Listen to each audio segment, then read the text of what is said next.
3 जगह मेरा समीक्षा था। हम लोग जितनी डिमांड हुई है, महिलाएं इतनी विश्वास कर रही है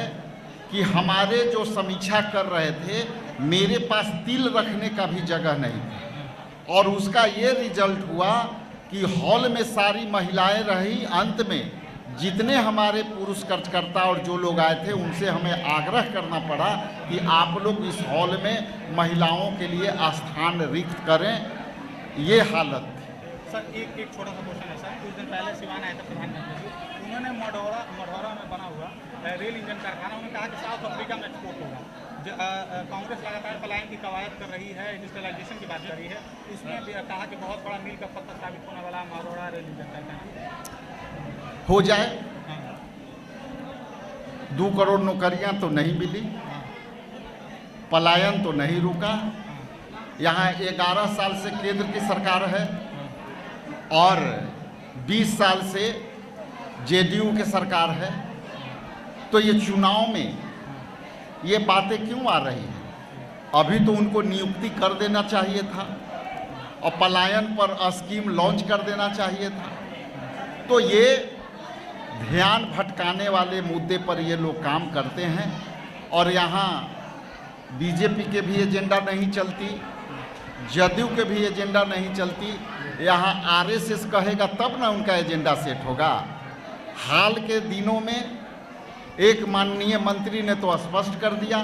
जो चीज़ हम लोग पहले से कहते आए थे, हमारे नेता राहुल गांधी जी पहले से कहते आते थे कि भाई यहाँ पीछे से बीजेपी आगे मुखौटा है और पीछे से निर्णय आरएसएस लेती है। आज एक मंत्री ने उसको प्रूव करके देखा और उनके जदयू के परिवक्ता ने हमारी बातों को आगे बढ़ाया और कहा कि नहीं, नीतीश कुमार यदि उनके जानकारी में होती तो ये निर्णय नहीं लेते। इसलिए इनकी एजेंडे कोई और चलाता है, घोषणा कोई और करता है और लागू कोई और करता है। मतलब ये उन्होंने जो योजना बनाई है और ये योजना एक नागरिकता को लेकर के सवाल खड़ा कर करके और चुनाव आयोग जो ढूंढने का प्रयास कर रहे हैं और जो ढूंढना चाह रहे हैं, किसी धर्म समूह के व्यक्ति को टारगेट कर करके ये किया जा रहा है। चुनाव आयोग को निष्पक्षता से काम करने की आवश्यकता है और यदि महाराष्ट्र के मुद्दे को ले और उसके बाद फ्लोटिंग वोटर जिस तरह से महाराष्ट्र के चुनाव में दिखने को मिला, इससे साफ मंशा स्पष्ट हो जाती है कि चुनाव आयोग यदि निष्पक्षता से काम किया होता तो शायद आपकी ये सवाल उठाने की जरूरत नहीं है। इसलिए कहीं ना कहीं जो आप सवाल उठा रहे हैं कि सीमा पार से लोग यहाँ आ करके बसे हैं, तो इसकी मूल्यांकन चुनाव के समय क्यों, इसकी समीक्षा चुनाव के समय क्यों, ये अपने आप में यह साबित करती है कि कहीं ना कहीं ये जो निर्णय है चुनाव आयोग को, ये चुनाव से जोड़ करके लोग देखेंगे और चुनावी वर्ष में यदि इस एजेंडे को लाएंगे तो कितने लोग को आप बाहर करेंगे, वोटिंग के अधिकार से वंचित करेंगे, इसकी पैमाना ट्रांसपेरेंसी नहीं दिखती। इसलिए यदि ये काम करना था तो आपकी सरकार है,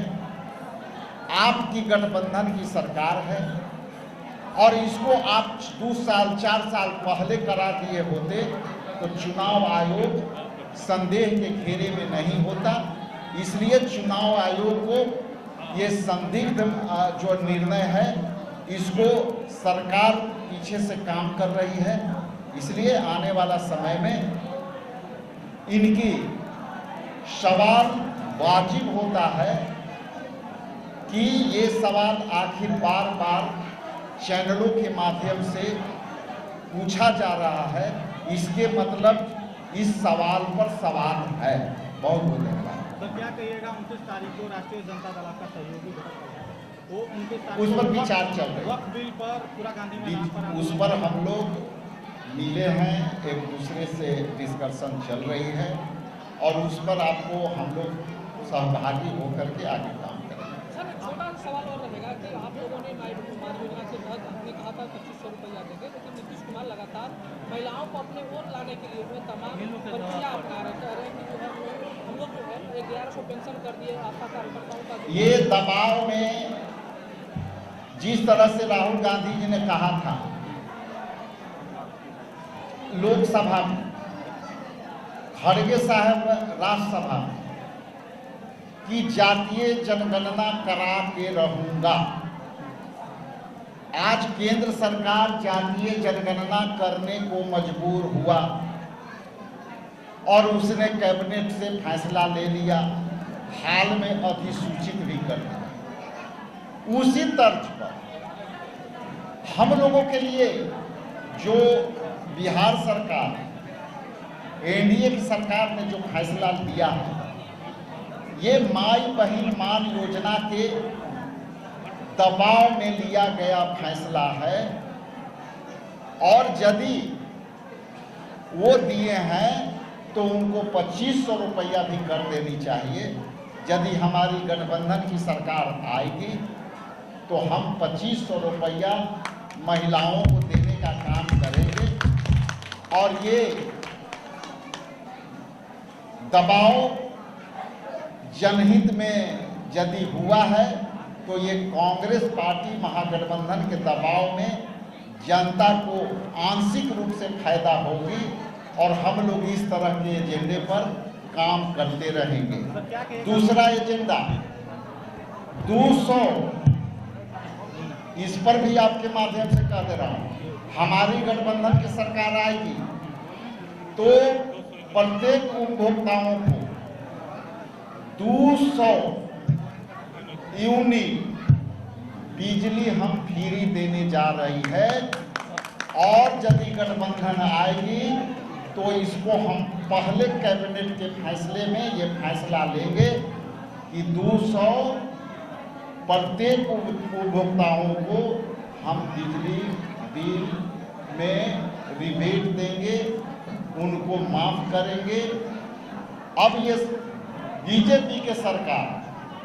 इस पर भी कोई निर्णय ले, मैं आपके माध्यम से सवाल करता हूं। हमारे ऑल इंडिया कांग्रेस कमेटी के सह प्रभारी श्री देवेंद्र यादव जी, मंच पर विराजमान हमारे भाई सम्मानित बिहार विधान परिषद के नेता मदन मोहन झा जी, हमारे साथ नए परिवार में शामिल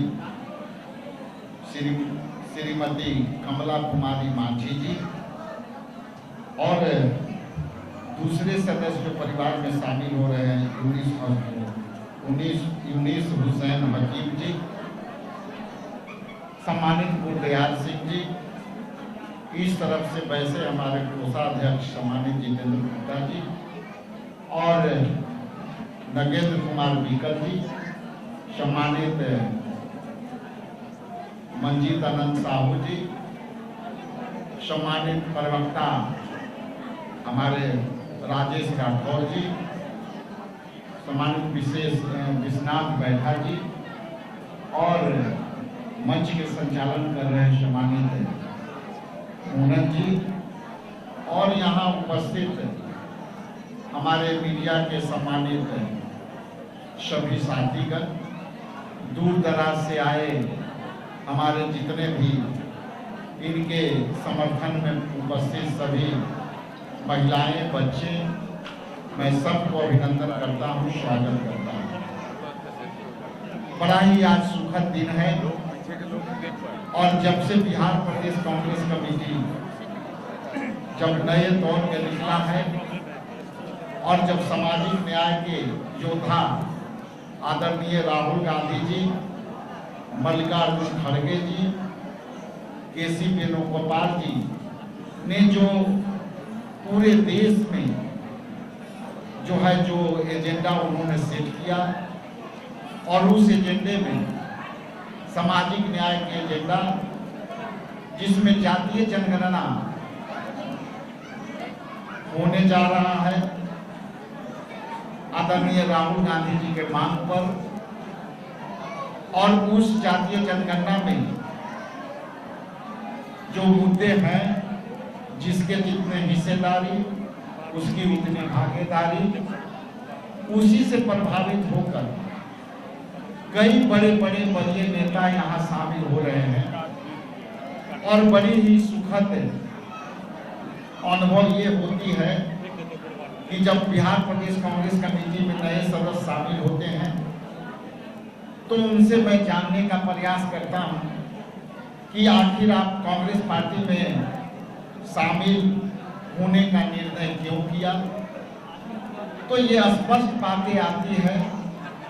कि राहुल गांधी जी ने जो सामाजिक न्याय की लड़ाइयाँ लड़ रही है